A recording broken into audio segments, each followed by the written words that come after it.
Well, the declaration against totalitarian regimes, both Stalinism and fascism, was approved by European Parliament in April this year, and it was in a plenary session, and 553 voters was supporting this document, and 44 was against, and 33 abstentions.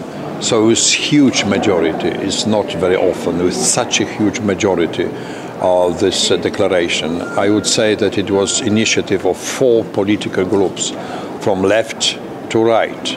So very strong support was the reason probably that the initiative was also very wide.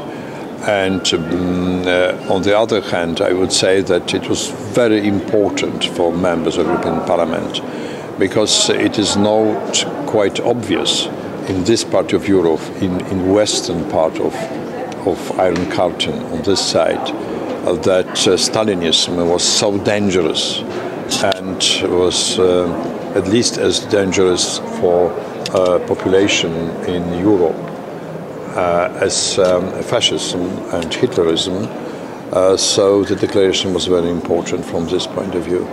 Whole parliament with a large majority is quite obvious, but I wouldn't like to interfere the decisions of national parliaments, because it must be taken in every one member states. It is impossible from the level of European Parliament to engage myself to your decision. It must be your decision. I only can say once again, it was a large majority in the European Parliament of almost all political groups.